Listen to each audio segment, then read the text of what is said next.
Hi everyone, welcome back to my channel. ಇವತ್ತು ನಾನು ಕರ್ಣ ಧಾರಾವಾಹಿಯ ನಿನ್ನೆಯ ಎಪಿಸೋಡ್ ಬಗ್ಗೆ ಹೇಳ್ತೀನಿ. ಈ ಎಪಿಸೋಡ್ನಲ್ಲಿ ಸತ್ಯ ಬಯಲು ಮಾಡುವುದು, ನಿಧಿಯ ಇಮೋಷನ್ ಬಗ್ಗೆ ಎಲ್ಲನೂ ಇವತ್ತಿನ ಎಪಿಸೋಡಿನಲ್ಲಿ ನೋಡೋಣ ಏನಾಯಿತು ಎಂದು.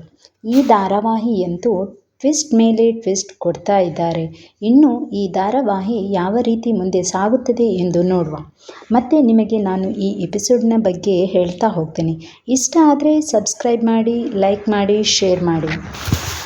ನಿಧಿಯನ್ನು ನಿತ್ಯ ಪ್ರಶ್ನೆ ಮಾಡ್ತಾ ಇರ್ತಾಳೆ. ಯಾಕೆ ನನ್ನ ಮತ್ತು ಕರ್ಣನ ಕರ್ಕೊಂಡು ಬಂದಿದ್ಯಾ? ಈಗ ಬಂದು ಯಾಕೆ ಸುಮ್ಮನೆ ನಿಂತಿದ್ಯಾ?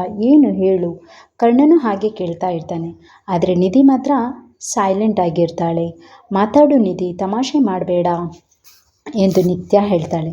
ಆಗ ಕರ್ಣ ಹತ್ತಿರ ಹೋಗುವಾಗ, ನಿಧಿ ನೀವು ಹತ್ತಿರ ಬರಬೇಡಿ, ಅಲ್ಲೇ ನಿಲ್ಲಿ ಎಂದು ಹೇಳ್ತಾಳೆ. ಮತ್ತು ನಿಧಿ ನಿತ್ಯಾಳನ್ನು ಕೇಳ್ತಾಳೆ, ನೀನು ನನ್ನ ಇಷ್ಟಪಡ್ತೀಯಾ? ಅದಕ್ಕೆ ನಿತ್ಯ, ಹೌದು, ನಾನು ಇಷ್ಟನೂ ಪಡ್ತೀನಿ, ನಿನ್ನ ನಂಬ್ತೀನಿ ಕೂಡ.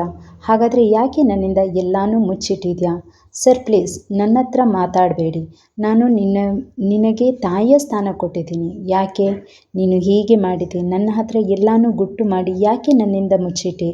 ಏನು ವಿಷಯ ಎಂದು ಕೇಳುವಾಗ, ನಿನ್ನ ಹೊಟ್ಟೆಯಲ್ಲಿರುವ ಮಗು ಇರೋ ವಿಷಯ, ನೀನು ಅಮ್ಮ ಆಗೋ ವಿಷಯನ ಯಾಕೆ ಮುಚ್ಚಿಟ್ಟೆ? ಆಗ ನಿತ್ಯ, ಈ ವಿಷಯ ನಿನಗೆ ಹೇಗೆ ಗೊತ್ತಾಯಿತು ಎಂದು ಕೇಳಿದಾಗ, ನಾನು ಕೇಳಿರೋದಕ್ಕೆ ನಿನ್ನ ಹತ್ರ ಉತ್ತರ ಇಲ್ಲ. ಈಗಲೂ ನೀನು ಎಲ್ಲನೂ ಮುಚ್ಚಿಡ್ತಾ ಇದೆಯಾ? ನೀನು ನನ್ನ ಹತ್ರ ಏನೂ ಶೇರ್ ಮಾಡಲ್ಲ ಅಂದಮೇಲೆ ಯಾಕೆ ನಾನು ಬದುಕಬೇಕು ಎಂದು ನಿಧಿ ದೂರ ದೂರ ಹೋಗ್ತಾ ಇರ್ತಾಳೆ.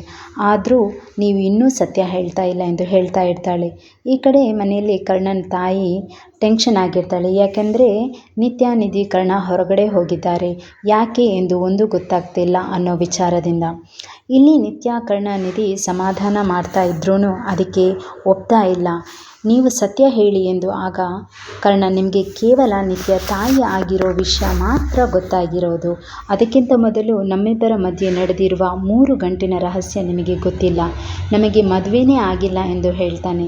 ಆಗ ನಿಧಿ, ಶಾಸ್ತ್ರ, ಹನಿಮೂನು ಇದೆಲ್ಲ ಏನು ಎಂದು ಕೇಳಿದಾಗ, ಅದು ತೇಜಸ್ನನ್ನು ಹುಡುಕೋಕೆ ಹೋಗಿದ್ದು. ಆಗ ತೇಜಸ್ ಸಿಕ್ಕಿದ್ರಾ ಎಂದು ಕೇಳಿದಾಗ, ನೋಡಿದೆ, ಆದರೆ ಅವನ ಪರಿಸ್ಥಿತಿ ಸರಿ ಇರಲಿಲ್ಲ. ಪ್ರೀತಿ ಮೇಲೆ ನಂಬಿಕೆನೇ ಹೋಯಿತು ಅನ್ನುವಾಗ ನಿಧಿ, ನಿತ್ಯ ಅಪ್ಪಿಕೊಂಡು, ಯಾವುದೇ ಕಾರಣಕ್ಕೂ ನಿನಗೆ ನೋವು ಮಾಡೋಕ್ಕೆ ಇಷ್ಟ ಇರಲಿಲ್ಲ, ಅದಕ್ಕೆ ಎಲ್ಲ ಸತ್ಯನ ಮುಚ್ಚಿಟ್ಟೆ ಅಂತಾಳೆ ನಿತ್ಯ.